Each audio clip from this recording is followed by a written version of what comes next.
waxa ay ku bilaabatay xafladoodii arooska jawi farxadeed balse markii dambe isku bedelay murugo iyo in la badbaadiyo dadkii halkan ku sugnaa.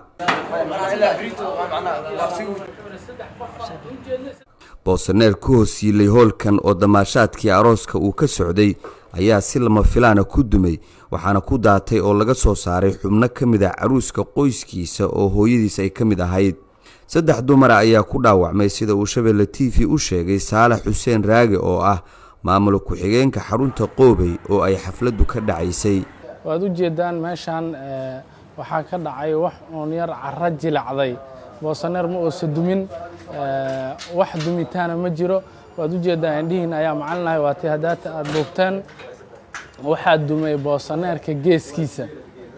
boosaneerka geeskiisa markuu dumo taqaana Soomaaliya carradeeda aad iskaga jilacsan tahay waxa lagu shubo waa maqaayad biyaheeda biyo baa waxay ka qodeen hoos markay hoos ka qodeen ayaa on wax yar oo dumitaana yimid.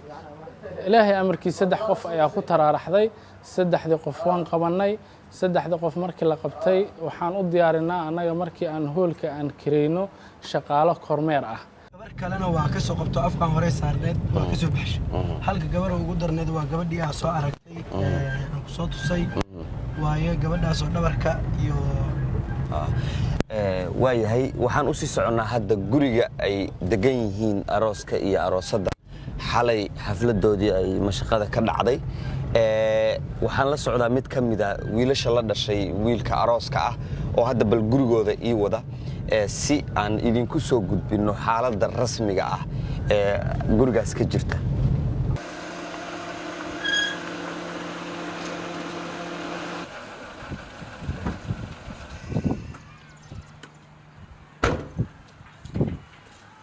Ismaaciil Maxamed Cali iyo Sadri Axmed Cabdilaahi waa lamaanaha ay xalay farxadoodii aqalgalka saameysay mushkiladan.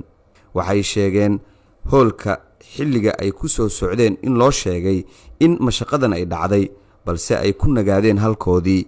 meesha saad wada ogtiin waxay ahayd hoolka Qoobay waqtigaas ee xafladda socday waxaa joogay familka iyo asxaabta iyo bulshadii meesha ka soo qayb gashay. annaka waa ka maqnay si aan maqlay tada waxay lahayn meeshii dhoobnaayeen arooskii aroosadii laakiin waxaas waa been. annaka waa maqneen meesha ma imaanin qof walba meesha uu isku soo diyaarayo jiray. hadda waad dareemi kartaa meeshii mar hadday musiibo iga dhacday oo tii alle ay imaatay qof walba meeshiisuu ku hakaday waa ku qanacsanahay. annaka khatartii dhacday kama weynin wax kasta tii alle waaye ma fahanta. dadada waxay yiraahdeen arooskii aroosadii meesha waa lagu leeyahay waxaas waxba kama jiraan waa kuwaana waa is joogaan ma fahanta.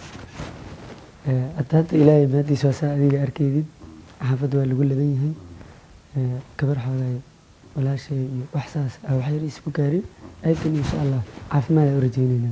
Nadiifo Caashi Aadan oo ah caruuska hooyadiis iyo Mulki Cismaan Diiriye oo ehla ah ayaa ka mid ahaa dadkii ay dhaawacyadu fudud ka soo gaareen boosaneerkii dumay ee hoolka xafladda waxaana ku booqanay xarun caafimaad oo lagu dabiibayay.